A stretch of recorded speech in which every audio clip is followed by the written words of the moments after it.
E aí, galera do Mosaico, beleza? Hoje eu quero falar com vocês sobre um conceito muito interessante referente ao dia de Yom Kippur. Todos os dias, quando a gente faz a afirmação central do judaísmo, ouve Israel, o Eterno é nosso Deus, o Eterno é um, logo depois a gente fala a seguinte frase: bendito seja o nome daquele cujo glorioso reino é eterno. Agora, o que é curioso é que a gente fala essa segunda frase em voz baixa. Nossos sábios explicam de onde vem esse costume. Bom, o costume é o seguinte: já que essa frase afirma algo a respeito da glória do reino do eterno, que é algo que nós seres humanos normalmente não conseguimos enxergar, geralmente, por causa da violência, da corrupção, dos desastres que acontecem. Por causa disso, diferentemente dos anjos, que são os portadores originais dessa frase, nós fazemos essa frase em voz baixa. Agora, o que acontece em Yom Kippur? No dia do perdão, no dia da expiação, diferentemente dos outros dias do ano, a gente faz essa frase em voz alta. Aí vem a pergunta, mas por quê?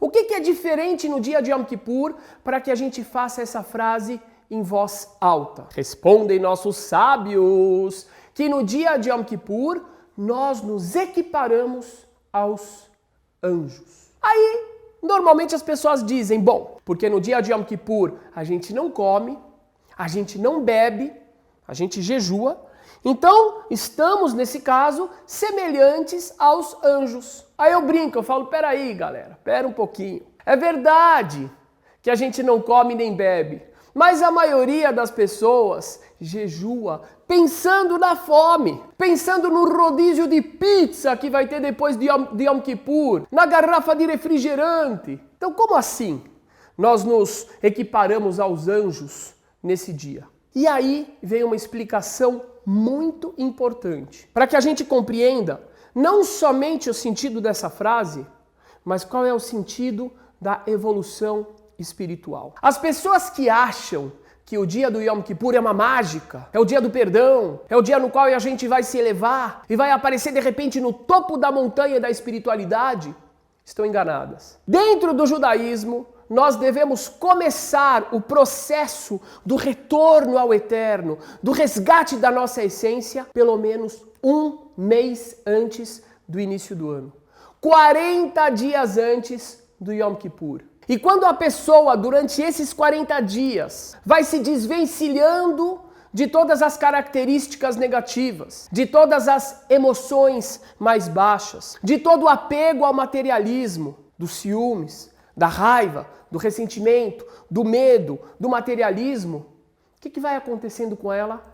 Naturalmente, ela vai chegando ao topo da montanha da sua própria espiritualidade. E o que acontece com o indivíduo que passa por esse processo gradual? Quando ele chega no topo do processo, automaticamente ele já não sente mais fome. Então não é que nós nos tornamos como os anjos porque jejuamos, é porque a gente vai evoluindo no nosso dia a dia, porque a gente vai crescendo espiritualmente, que a gente se assemelha aos anjos. E, portanto, como consequência, nós deixamos de comer. Nós jejuamos. Agora, quando a gente está nessa situação, numa situação tal de elevação espiritual, onde a gente não enxerga mais a matéria como referência principal, aí sim a gente pode falar em voz alta: bendito seja o nome daquele cujo glorioso reino é eterno. Porque nessa situação a gente consegue perceber a glória do reino de Deus. Agora, o importante de tudo isso é compreender que a evolução espiritual é algo gradual e que se a gente quer chegar no topo da montanha, a gente não pode pensar que a gente vai cair de paraquedas. A gente tem que aprender a subir até chegar lá. Grandíssimo abraço a todos vocês e continuamos desejando um maravilhoso ano de 5.777. Até mais.